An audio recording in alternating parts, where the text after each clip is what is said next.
Je crois que par la grâce du Seigneur, nous allons parler sur notre thème, le pauvre serviteur.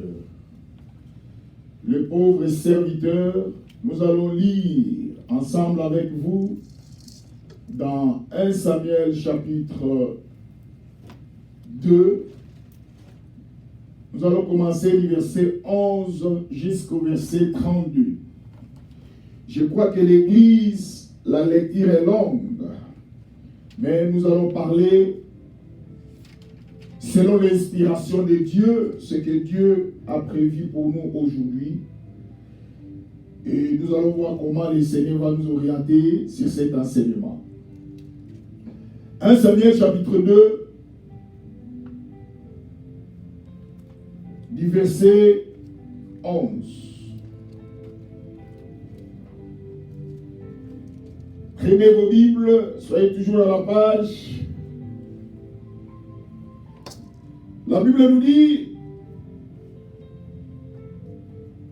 Elkana s'en alla dans sa maison à Rama, et l'enfant fit au service de l'Éternel devant les sacrificateurs Élie.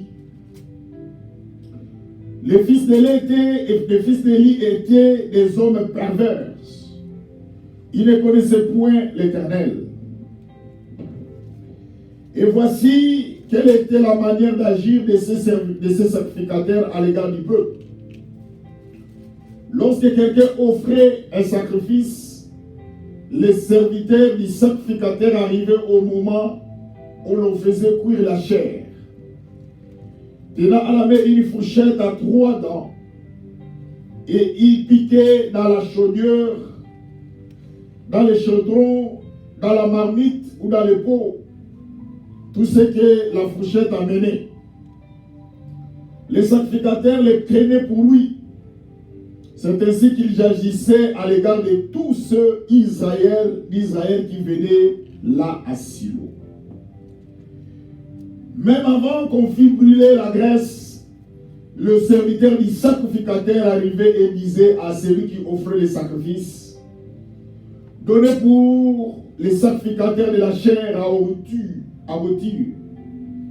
et il ne recevra de toi point de chair cuite, c'est de la chair crue qu'il veut. »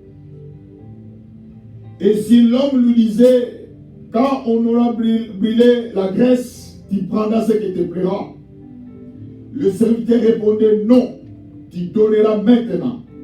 Sinon je prends de force. » Ces jeunes gens se rendaient coupables devant l'Éternel de très grands péchés, parce qu'ils méprisaient les offrandes de l'Éternel. Samuel faisait les services devant l'Éternel, et cet enfant était revêtu de nouveau de lin. Sa mère lui faisait chaque année une petite robe, et la lui apportait en montant avec son mari pour offrir les sacrifices annuels. Élie bénit Elkana et sa femme en disant, que l'Éternel te fasse voir des enfants de cette femme, pour remplacer celui qu'elle a prêté à l'Éternel. Et ils s'en retournèrent chez eux.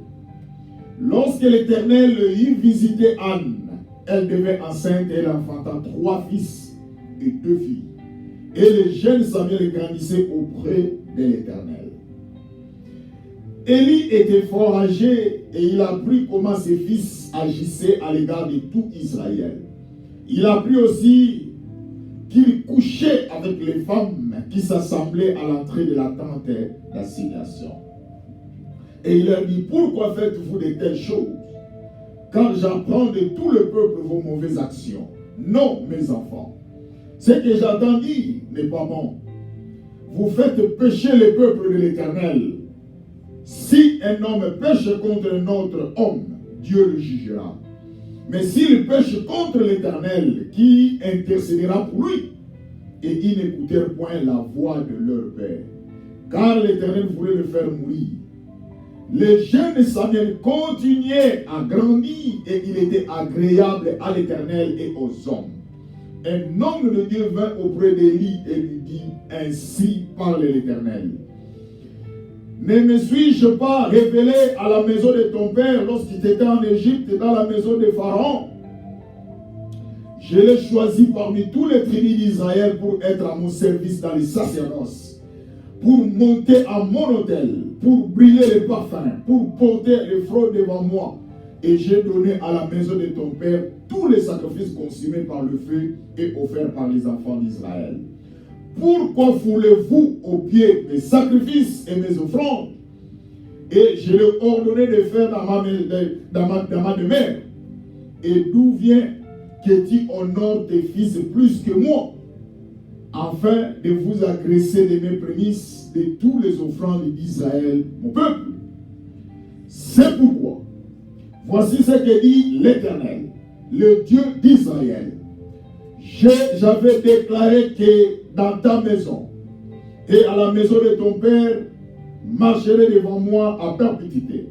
Mais maintenant, dit l'Éternel, loin de moi quand je n'honorerai celui qui m'honore, mais ceux qui me méprisent seront méprisés. Voici le temps arrive où je retrancherai de ton bras et les bras de ta maison, de ton père, en sorte qu'il n'y aura plus de vieillards dans ta maison. Bien aimé, vous pouvez même descendre même jusqu'au verset 36 pour voir même les résultats ou les conséquences. C'est que Dieu est en train de parler, et il y a même, si vous regardez dans le verset 34, si on peut lire ça malgré que je n'ai pas parlé de ça, vous pouvez descendre. À cause des mal que ses enfants faisaient, dit, tu auras pour signe ce qui arrivera à tes deux fils, Ophni et Phiné. Ils mourront tous deux le même jour. L'église, je ne serai pas long, mais je voulais seulement vous parler, peuple de Dieu, sur le pauvre serviteur. Bien-aimés, nous venons de lire dans 1 Samuel, chapitre 2, du verset 11, je lis jusqu'au verset 32, mais nous pouvons aller même jusqu'au verset 36, et vous pouvez même descendre, c'est toujours la lecture de la Bible. L'église, ce que nous venons de lire, c'était l'histoire d'Élie, les sacrificateurs. Rappelez-vous que j'ai toujours l'habitude, quand les Seigneur nous donne l'occasion de vous expliquer dans la Bible, que nous avons plusieurs Élie dans la Bible. Nous avons Élie, les prophètes qu'on appelle Élie, les Teshmites, et nous avons Élie, les sacrificateurs. Et quand je lisais aussi dans la Bible, j'ai trouvé, il y avait aussi Élie de la descendance d'Ésaü. Et vous pouvez aussi lire, parce que nous croyons que la progressivité à la révélation, la Bible est la parole de Dieu, vous pouvez aussi découvrir. Mais ce que je vais vous parler des livres d'aujourd'hui, c'est Élie les sacrificateurs. L'église, vous devez savoir aussi que dans l'Ancien Testament, Dieu avait une façon de communiquer avec son peuple. Dieu avait plusieurs manières de parler avec son peuple. Dieu parlait par des prophètes, Dieu parlait par des sacrificateurs, Dieu parlait même par plusieurs voix et même par des rois. Et la Bible nous dit dans notre texte que nous venons de voir, c'était l'histoire d'Élie le sacrificateur, lui qui restait toujours dans les temples pour faire le travail de Dieu ou les services de Dieu. Selon les textes que nous venons de lire, ce qui m'a impressionné dans le verset 11, la Bible nous dit les fils d'Élie étaient des hommes pervers et ils ne connaissaient point l'Éternel. La Bible ne dit pas qu'ils ne connaissaient pas l'Éternel. C'est-à-dire, en d'autres termes, c'était les enfants des sacrificateurs qui connaissaient le Seigneur, mais qui abandonnaient la voie de Dieu. Et c'est pour cela que je vais vous parler de l'église sur le pauvre serviteur. Laisse-moi vous dire l'église. Vous devez savoir que dans une église, il n'y a pas seulement les serviteurs, ce sont des pasteurs. Et je vous ai dit que dans une église, nous avons plusieurs serviteurs de Dieu. Et d'abord, en général, tout chrétien est serviteur de Dieu. Mais il y a seulement des classifications. Il y a ceux que nous appelons peut-être les pasteurs responsables. Il y a ceux que nous appelons les responsables, les anciens de l'église. Il y a aussi d'autres que nous appelons les fidèles. Tout le monde sont des serviteurs de Dieu. Mais pourquoi je parle ici les pauvres serviteurs? Parce que l'église, nous voyons ce qui se passe dans nos églises. Et nous voyons ce qui se passe dans nos vies, maman. Et vous devez savoir que tout chrétien est serviteur de Dieu. Nous tous, nous sommes au service de Dieu. Et dans le verset 11, la Bible nous dit, c'était dans une période. Et quand j'ai parlé sur le fils d'Élie, les deux hommes pervers, c'était au verset 12 plus tôt. Il y avait un couple qu'on appelait Elkana et puis Anne. Et je crois que vous connaissez, tout le monde nous lisons la Bible, nous connaissons l'histoire d'Anne. Et Anne, c'était une femme qui avait des problèmes de la conception. Elle était stérile.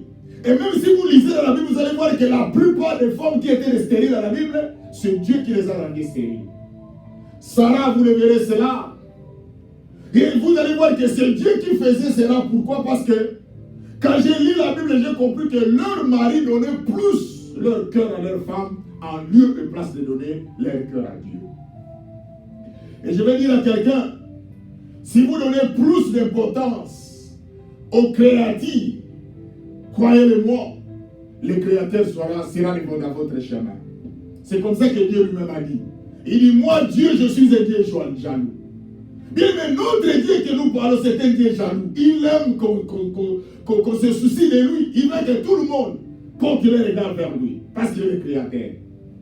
Et la Bible nous dit que chaque année, Anne avec son mari, il se rendait au temple pour aller faire l'offrande d'Aniel. Pour aller offrir à l'Éternel chaque année. Et c'est pour cela que vous avez vu même nous dans notre église, nous avons compris que chaque année nous devons aller dans la présence du Seigneur pour aller lui remercier, pour aller aussi lui recommander l'année nouvelle, que Dieu nous oriente, que Dieu nous conduise.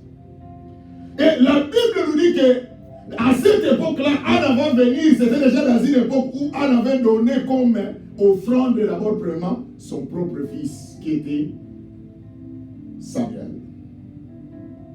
Et la Bible nous dit dans le verset 12, il dit que, d'abord dans le verset, il dit, et quand elle s'en allait dans sa maison à Rama, et l'enfant fut au service de l'Éternel devant les sacrificateurs. Et l'enfant qu'on parle, c'est Samuel. C'est-à-dire, Samuel était déjà au service de Dieu dans le temple. Parce que sa maman, quand il avait demandé à Dieu que Dieu lui donne l'enfant, il avait fait un serment. Elle avait pris un engagement en disant au Seigneur, si tu me donnes ce que je demande, je te l'offrirai. Et nous avons aussi vu dans la Bible, il y a des gens qui ont donné leurs enfants à l'Éternel. Ils ont respecté leur engagement.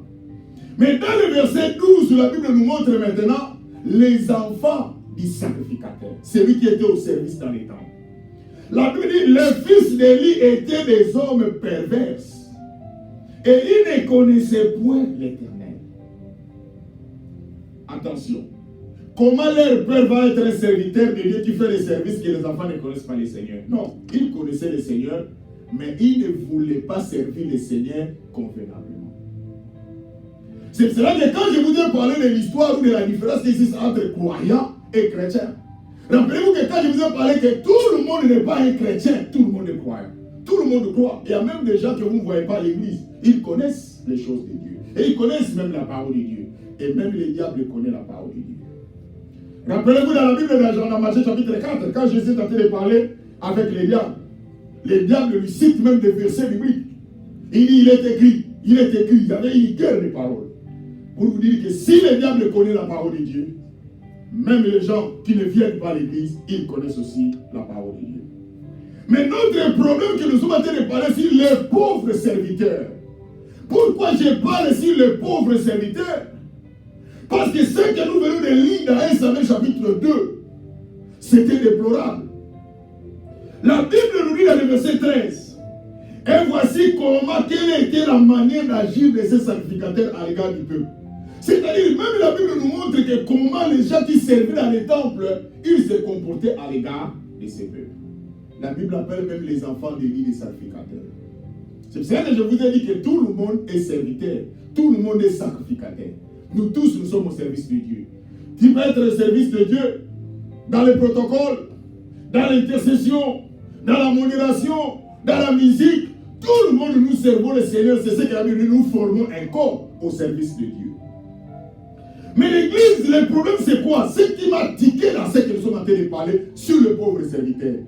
Or, dans une église, je voulais parler que dans la vie, nous avons 3 cellules de base pour l'éducation.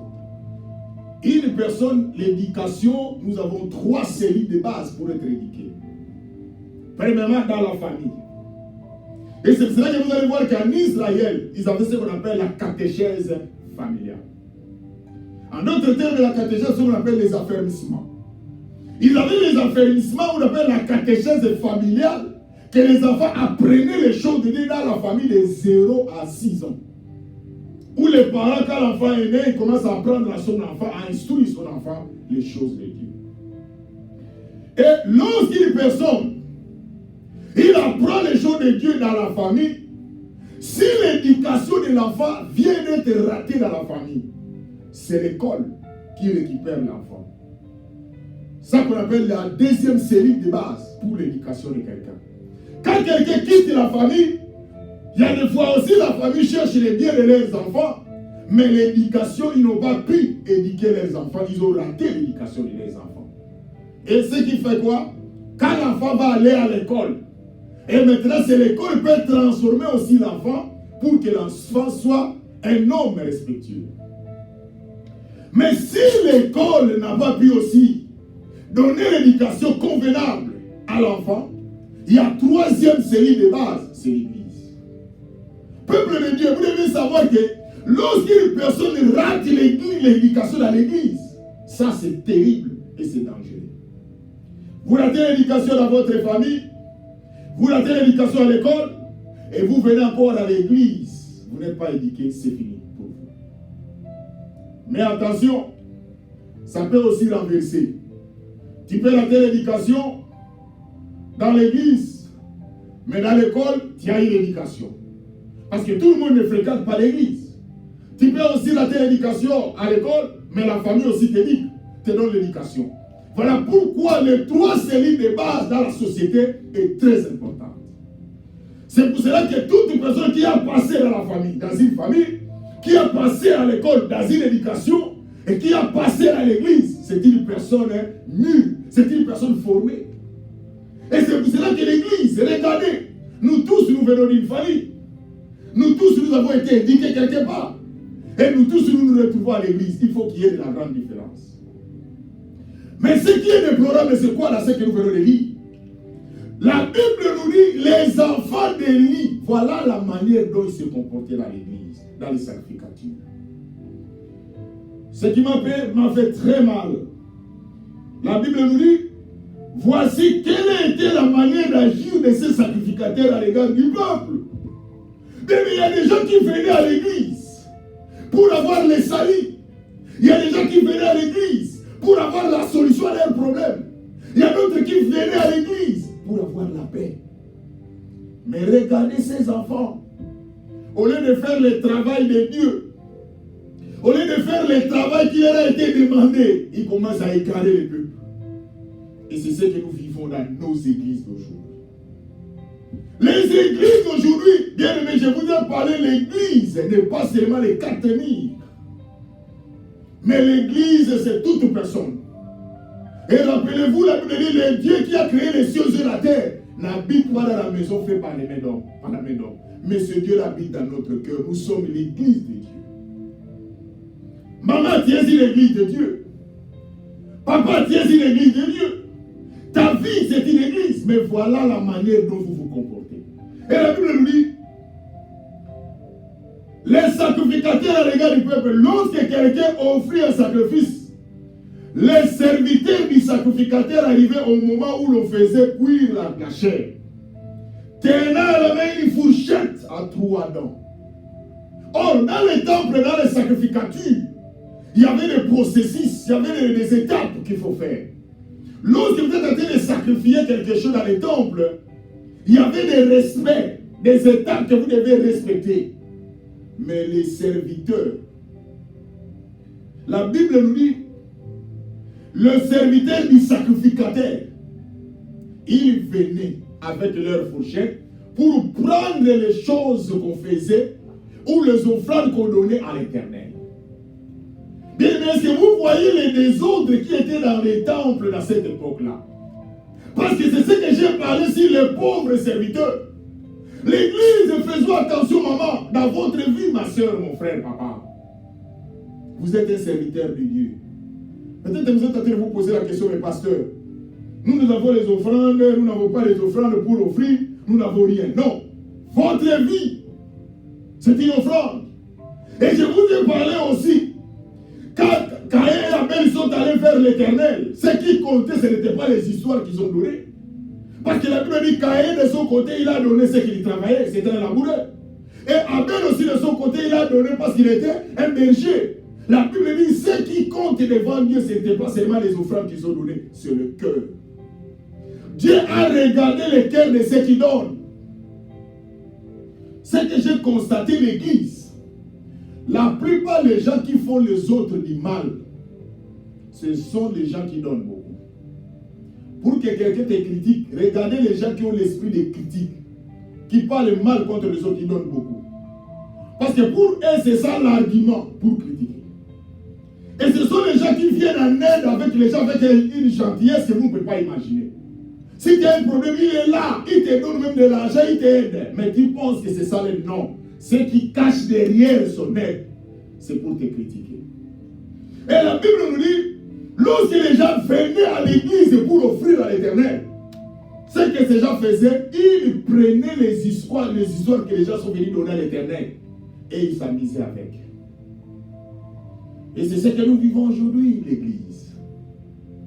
Les serviteurs de Dieu pensent que l'argent que les gens donnent même à l'église, c'est leur argent. Ils préfèrent de ça ce qui leur semble bon. Ils décident, oubliant que cet argent, c'est une offrande de Dieu. Et il ajoute, dans le verset 14, il piquait dans la chaudière, dans le chaudron, dans la marmite ou dans les pots, tout ce que la fourchette a mené. Les sacrificateurs les prenaient pour lui. Oh bien aimé, la Bible dit les sacrificateurs prenaient pour lui. Or vous devez savoir que dans l'église, les jours que je vais vous parler sur les tabernacles, et je vais vous expliquer dans les tabernacles comment les choses se faisaient. Comment on donnait l'offrande dans les tabernacles, on faisait des sacrifices. Il y avait des parties dans les corps, c'est-à-dire dans l'animal qui est sacrifié, il y avait la partie où les souverains sacrificateurs devaient prendre comme sa part. Il y avait aussi une partie qui devait être brûlée pour que l'encens monte vers l'Éternel. Il y avait une partie, il y avait des répartitions. Mais ici, la Bible nous dit, ces gens mélangeaient tout. Ils prenaient même les choses qui étaient réservées à l'Éternel. Dans les temps, les pauvres serviteurs. Maman, vous avez oublié votre part. Malgré votre vie. C'est pour cela l'apôtre Paul dit, si je vis, ce n'est plus moi qui vis, mais c'est Christ qui vit en moi. C'est-à-dire l'apôtre Paul voulait montrer que malgré cette vie que j'ai, ce n'est pas ma propre vie seule. Mais je suis, pas seulement moi-même, mais il y a quelqu'un que je dépends de lui. C'est lui qui t'a créé. Aujourd'hui, tout le monde veut faire ce qui leur semble bon. Et là, je me suis dit, c'est ma vie, ça n'engage que moi, je peux faire ce que je veux. Attention, c'est ta vie, mais ce n'est pas toi-même qui t'es fait créer. Mais il y a quelqu'un qui t'a créé. Il y a quelqu'un qui t'a placé là où tu es. Et la Bible dit, il piquait dans la chaudière, dans les chaudrons, dans la marmite ou dans les pots, tout ce que la fourchette a mené, tout. C'est-à-dire, il prenait par force. Et même vous allez voir ça en bas. L'autre a dit, si tu ne me donnes pas, je vais prendre par la force. En d'autres termes, il n'y avait pas la crainte de Dieu. Il y avait ce qu'on appelle l'ikabod. La gloire était bannie. Et aujourd'hui, c'est ce que nous vivons l'église d'aujourd'hui. Les enfants d'Élie, qui vont les appeler les serviteurs, les sacrificateurs. La Bible dit, c'est ainsi qu'ils gissaient à l'égard de tous ceux d'Israël qui venaient là à Silo. Tout le monde qui... Quelqu'un vient avec son problème. Parce qu'en Israël, quand les gens venaient avec leur agneau, leur bouc, pour aller offrir, parce que dans l'Ancien Testament, vous devez savoir, dans l'Ancien Testament, lorsque tu fais un péché, on faisait quoi? On amenait un bouc. Et quand tu amènes un bouc, on le met dans les sacrificatures pour qu'on puisse offrir, afin que tes péchés soient pardonnés. Et il y avait des cérémonies qu'on faisait. Toi, tu vas mettre ta main sur l'agneau ou sur le bouc, et tu vas commencer à parler de tout ce que tu as fait.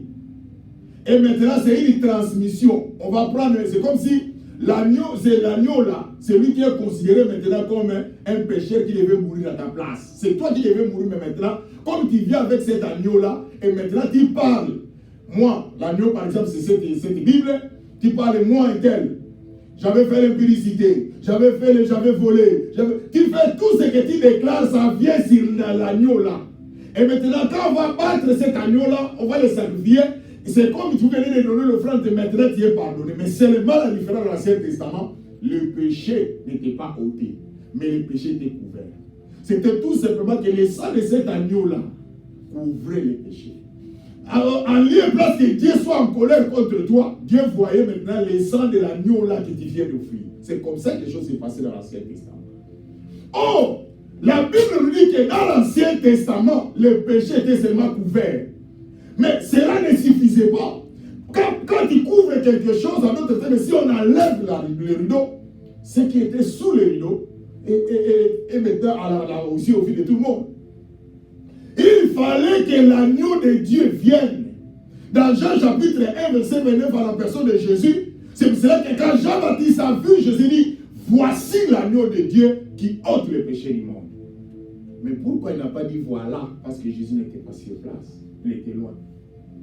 Il dit voici l'agneau de Dieu. Il n'est pas dit voilà l'agneau de Dieu.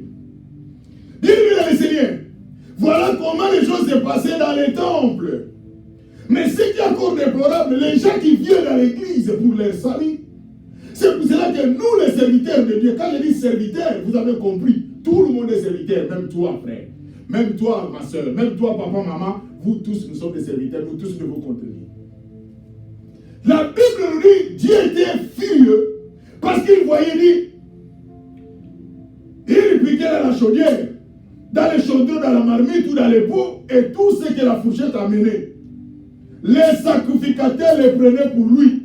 C'est ainsi qu'il agissait à l'égard de tous ceux d'Israël qui venaient à la ration. Tout Israël qui venait, c'est comme ça qu'il s'est comporté. Quelqu'un vient avec son problème. Il vient pour avoir la solution à son problème. La personne qui lui trouve dans les temples, c'est lui qui devient l'occasion de chute. L'église, écoutez-moi. Aujourd'hui, il y a des gens qui ont laissé les péchés. Il y a des gens qui ont laissé l'adultère. Il y a des gens qui ont laissé l'impudicité. Il y a des gens qui ont laissé le vol. Ils ont laissé le péché dans leur vie. Ils sont venus à Dieu. Au lieu que nous puissions les aider à s'accrocher à Dieu et à les servir pour les salir, c'est nous-mêmes qui devenons encore les occasions de chier pour les autres. Et c'est ce que nous vivons. Et même des serviteurs de Dieu. Un enfant de Dieu ou une soeur ou un frère, celui qui a déjà laissé une vie de mal, c'est nous qui retournons encore les autres dans les péchés. Et c'est pour cela que j'ai toujours l'habitude de vous dire, moi je ne suis pas saint. Mais ici, nous condamnons avec toute l'énergie possible, avec la dernière énergie, les péchés. Et nous parlons aux enfants de Dieu de marcher dans la crainte de Dieu, dans la droiture et dans l'intégrité. Maman, je sais que ce n'est pas facile, ma soeur, mon frère. Mais ça va vous payer. La Bible nous dit, c'est que nous m'aurons semé, il est moissonnera. Il ajoute maintenant, dans le verset 15, même avant qu'on fît brûler la graisse, les serviteurs du sacrificateur arrivaient et disaient à celui qui offrait les sacrificateurs, donne les sacrifices, donne pour les sacrificateurs de la chair à rôtir, et il ne recevra point de toi la chair cuite, c'est de la chair crue cultivée. Mais il donne même les ordres dans l'église, dans les temples. C'est ce que nous vivons. Tout le monde donne des ordres. Eh bien, mais attention, l'église de Dieu n'est pas nos maisons.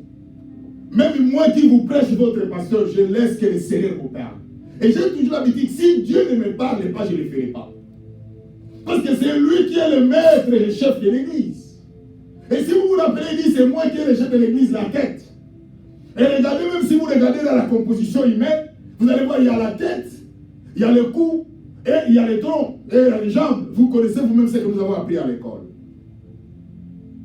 L'église, ces gens-là faisaient des choses horribles.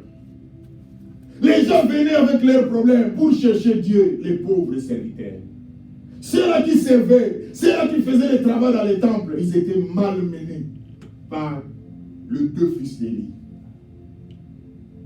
Je ne sais pas qui tu es. Je ne sais pas, ma soeur, qui tu es. Peut-être que tu cherches, mais moi, je ne donne pas les ordres dans cette église. Les ordres que tu parles à l'église, c'est ton corps. C'est ta vie. Les choses que tu fais. Tu es le deux fils d'Élie. Dans le verset 16, il dit, et s'il lui disait, quand on aura brûlé la graisse, tu prendras ce qui te plaira. Les serviteurs répondit, non, tu donneras maintenant, sinon je prends des forces. Bien aimé, tu prends des forces, les choses que les gens sont venus offrir à Dieu. Quelqu'un qui vient pour réparer sa vie avec le Seigneur. Bien aimé, on ne combat pas Dieu. L'église, maman, vous combattez Dieu, ma soeur. Dieu te dit, réveille-toi pour prier. Tu dis, moi je ne prierai pas, je vais dormir. C'est ça le même comportement ici. Le Seigneur te dit, prends le temps, lis la parole de Dieu. Ni je ne vais pas lire la parole de Dieu. Le Seigneur te dit, non, fais le bien. Tu dis, moi je ne ferai pas le bien, je vais faire le mal. Tu veux faire le problème? Il a dit ça en bas. Il y a une place où il dit, si tu tombes entre les mains d'un homme, Dieu peut venir à ton secours. Mais si tu tombes entre les mains de Dieu, qui intercédera pour toi? Et maintenant, je vais dire au peuple de Dieu, faisons attention. Faisons très attention. Parce que la colère de Dieu, là, aujourd'hui, nous avons détruit nos églises. Nous qui sommes des serviteurs de Dieu, quel que soit les rangs que tu occupes, quelle que soit la position que tu occupes, mais nous avons détruit les sacrificatures. Aujourd'hui, l'œuvre de Dieu n'a plus de valeur. Les gens n'honorent plus Dieu à cause de nous. Quelqu'un qui a laissé le péché, il vient. Au lieu que vous les aidiez à comprendre le Seigneur dans sa vie, il a encore enfant, il ne comprend pas encore les choses de Dieu. Vous devenez une occasion de chute pour les autres. Vous faites des choses qui ne sont pas normales. Il dit non, tu donneras maintenant, sinon je prends des forces. Dans le verset 17, il dit, ces jeunes gens se rendaient coupables devant l'Éternel de très grands péchés. Ces jeunes gens se rendaient coupables. Ces jeunes gens qui servaient le Seigneur. Mais à cause des deux enfants d'Élie qui venaient les donner les ordres. Parce que leur père était les sacrificateurs dans ces temples-là. Maman, n'utilisez pas nos influences. Ma soeur, n'utilisez pas de nos influences pour détruire l'œuvre de Dieu. Pasteur, n'utilisez pas vos influences. Vous savez, aujourd'hui, c'est difficile de voir même un serviteur de Dieu, on lui dit quelque chose qu'il accepte, qui dit non, je suis dans la faute. Mais ce que les hommes de Dieu disent toujours, c'est moi le pasteur dans cette église. Ce que je dis, ça reste comme ça. Non. Non, tu n'es pas le pasteur. Lisez très bien la Bible et tu comprendras. Un pasteur, c'est un serviteur. Un pasteur, c'est la dernière personne dans une église. Mais nous avons fait l'inverse. Aujourd'hui, le pasteur, c'est la première personne dans une église. Qu'on vous trompe, on vous trompe. Un pasteur, ce n'est pas la première personne dans une église. Un pasteur, c'est le serviteur. Jésus l'a dit. Il dit, moi, je suis venu, pas pour être servi, mais pour servir. Un serviteur de Dieu, c'est quelqu'un qu'on ne sert pas. C'est lui qui sert. Et aujourd'hui, c'est ce que nous vivons. Les hommes de Dieu sont devenus des chefs. Ils sont devenus des autorités dans une église. Et regardez là ces textes-là. Parce que la lecture est tellement longue que nous n'allons pas pu terminer aujourd'hui. La Bible nous dit, dans le verset 18, les enfants d'Élie, les sacrificateurs, Ophni et Phinehas, ils faisaient des choses horribles dans les temples. Les gens venaient pour les salir. Et ils étaient occasionnés. Et même la Bible nous dit, ces enfants même couchaient avec les gens qui venaient dans les temples. Mais c'est ce que nous vivons aujourd'hui, non? Les pasteurs tombent à l'impudicité avec les gens qui sont venus chercher les saints. Bien aimé, il y a des fois, nous demandons, Seigneur, rends-moi riche, Seigneur, bénis-moi, Seigneur, élève-moi. Mais pourquoi vous ne demandez pas, Seigneur, donne-moi la contenance? Pourquoi vous ne demandez pas, Seigneur, donne-moi la vie de sanctification, que je sois fait fort devant les femmes, devant les sœurs, devant tout? Pourquoi vous ne demandez pas ça? Si Dieu vous donne de l'argent, si vous croyez que c'est lui qui vous a répondu, il est incapable de vous donner aussi cette force-là. Et aujourd'hui, l'Église, nous avons des sérieux problèmes. Les pauvres serviteurs. Les pauvres serviteurs. Maman, tu es une servante. Mon frère, tu es un serviteur. Tu viens à l'église pour servir le Seigneur, mais tu viens trouver les gens qui vont te faire écarter la voie de Dieu, qui te rend incrédule. Vous savez pourquoi aujourd'hui les gens ne prient plus? C'est à cause de nous, les serviteurs. C'est pour cela que j'ai écrit dans notre thème, le pauvre serviteur. Dans le verset 18, il dit, Samuel faisait le service devant l'Éternel. C'est que je veux vous dire, l'église, même s'il y a des gens qui font le mal, même s'il y a des gens qui font ce qu'ils peuvent faire, mais Dieu a toujours des gens qui sont toujours à son côté, qui défendent la cause de Dieu. Il dit, Samuel faisait le service devant l'Éternel. Et cet enfant était revêtu d'un faux de là. Parce que les habits que même Samuel portait, c'était les habits demandés selon le service. Ce n'était pas n'importe quels habits. Hein. Il portait les habits du service de Dieu. Et la Bible dit, sa mère lui faisait chaque année une petite robe. Et lui apportait en montant avec son mari pour offrir les sacrifices annuels. Sa maman qui lui a offert à cet enfant, il apportait des habits pour répondre aux critères du travail qu'il est en train de faire.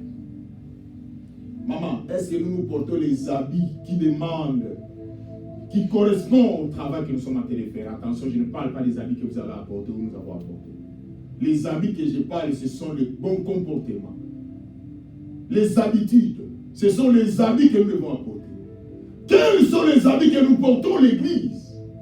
Quels sont les habits que tu apportes? La haine, la jalousie, l'égoïsme, mensonge, l'impudicité, c'est ça les habits que vous apportez pour le Seigneur dans son travail. Non, l'église, les pauvres serviteurs. Il y a des gens qui sont là pour égarer les gens. Combien de personnes moi j'ai rencontrées dans ma vie, dans mon parcours, dans mon ministère? Il y a une sœur qui est venue voir mon collègue pasteur un jour, il dit, pasteur, je ne viendrai plus à l'église. Il dit, je ne viendrai plus à l'église. Ce que je viens de vivre, je ne peux pas accepter ça. Et je me rappelle encore, j'ai pleuré un jour. Je ne dis pas que moi je suis saint à l'église, seulement que je sais pleurer. J'ai une discipline dans ma vie. Et je prie le Seigneur chaque jour, Seigneur, garde-moi. Parce que même quand je parle de ces choses, vous pensez que le diable me parle, je suis aussi combattu. Une sœur qui va venir à la veillée à l'église. Et pendant qu'il venait la nuit pour la veillée, pour nous rencontrer la veillée, celui qui était serviteur de Dieu, qui venait avec la sœur, va coucher avec la sœur avant de nous rencontrer dans la veillée. Et nous qui étions déjà là, on ne savait absolument rien. Et on est en train de prier même ensemble avec les gens qui viennent faire la fornication. Et vous savez quelle est la fin de l'ère, ces gens-là? D'autres sont des gens enterrés. L'église, faisons attention avec les dieux. C'est lui qui est le chef de l'église. Lui, c'est le chef de ce travail que nous faisons.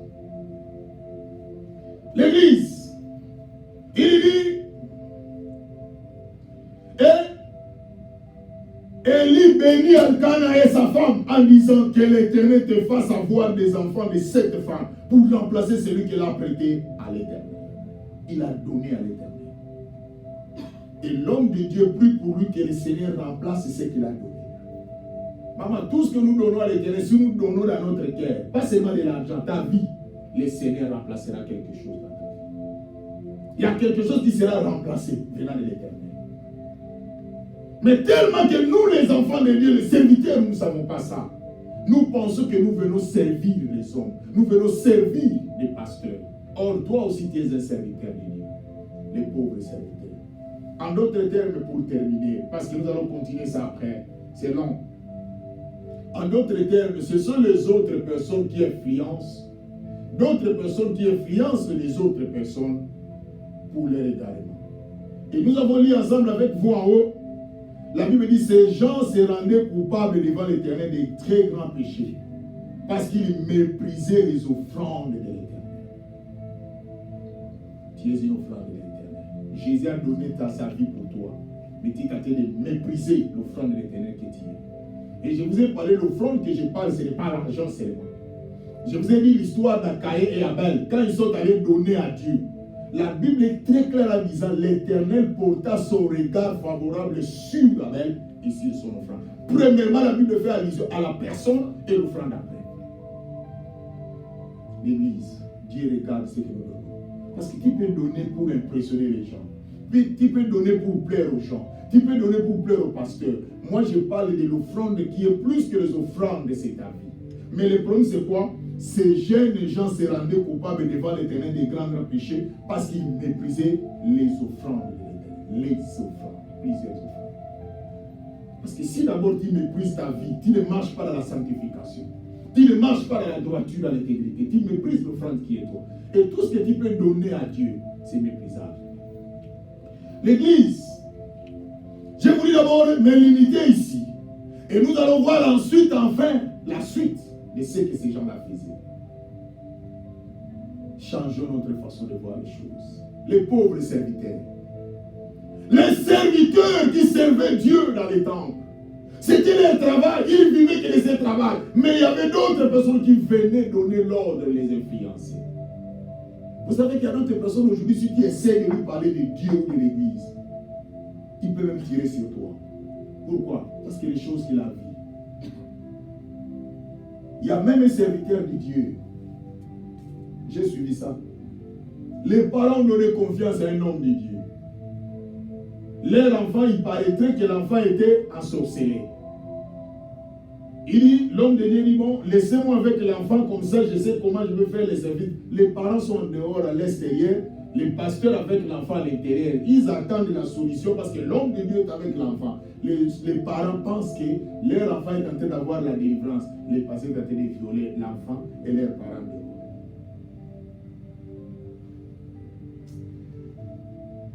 Que Dieu nous garde. Je sais que vous pouvez dire que non, nous sommes combattus, c'est les démons, c'est les diables, j'ai été envoûté. C'est ça toujours nous faisons comme des chansons. C'est l'envoûtement, je ne comprends pas comment cela est arrivé, tu es menteur. Vous pensez que pour faire abaisser ton pantalon, il y a toute une procédure, il y a tout un processus.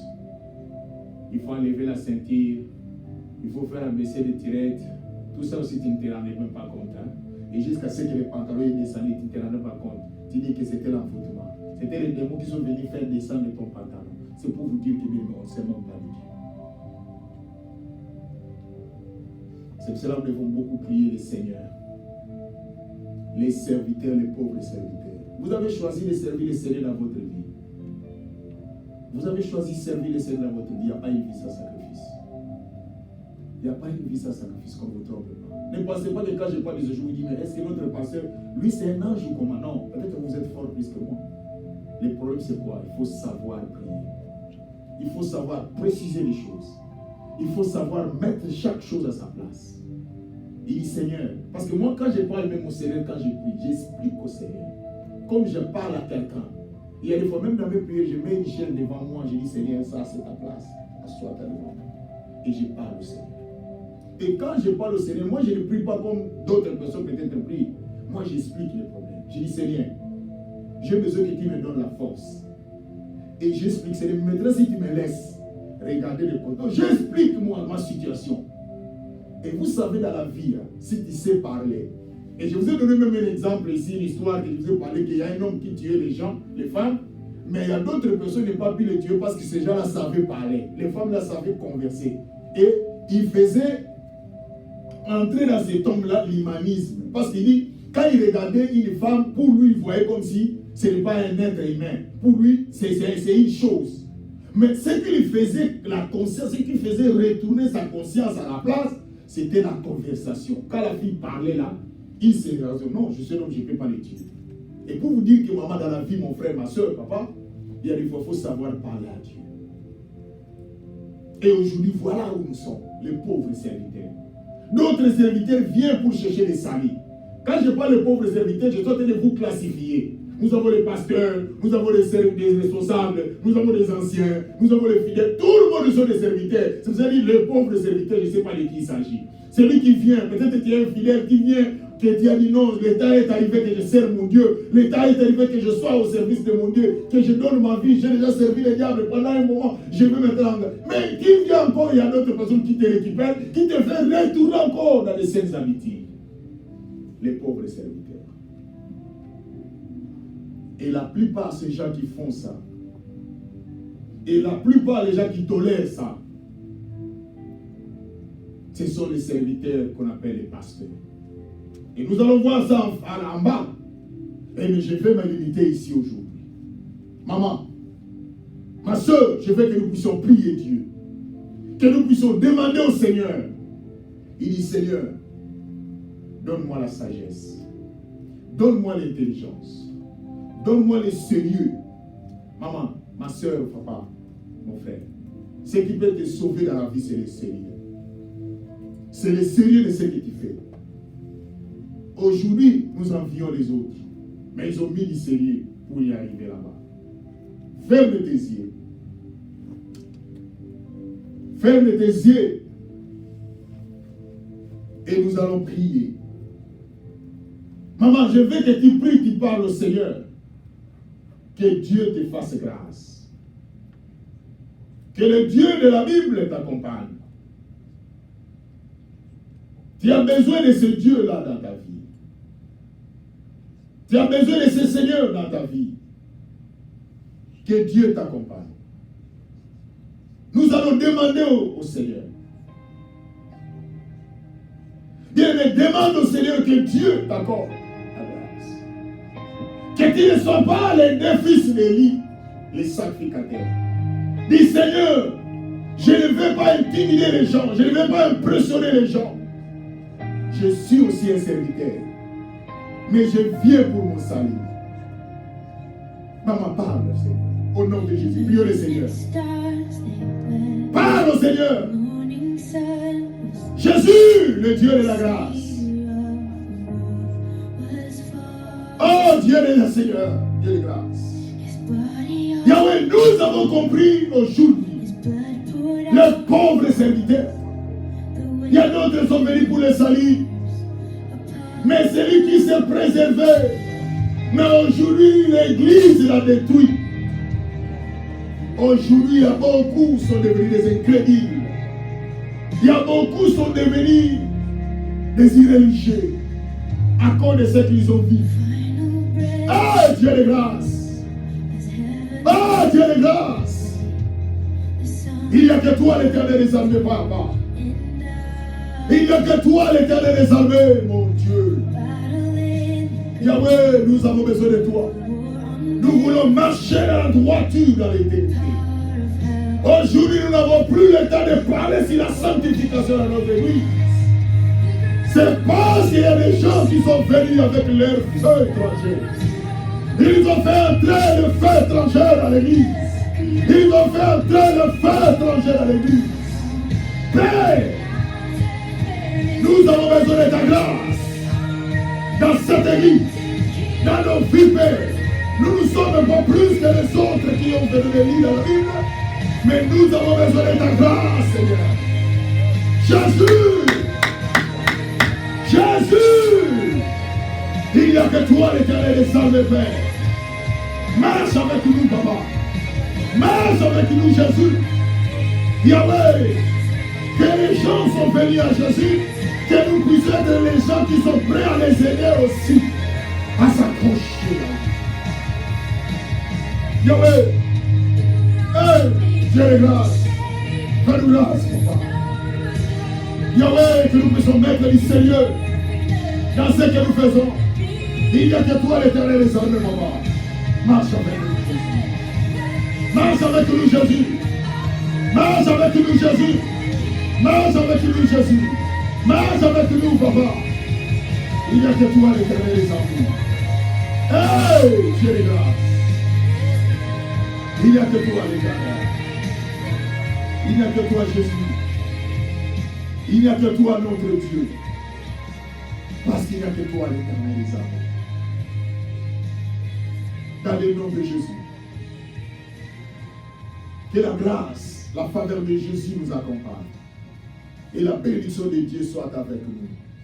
Dans le nom glorieux, merveilleux de notre Seigneur. Nous t'avons ainsi prié. Amen. Nous acclamons très fort pour notre Seigneur. Que Dieu soit loué. Merci, que Dieu soit loué. Merci.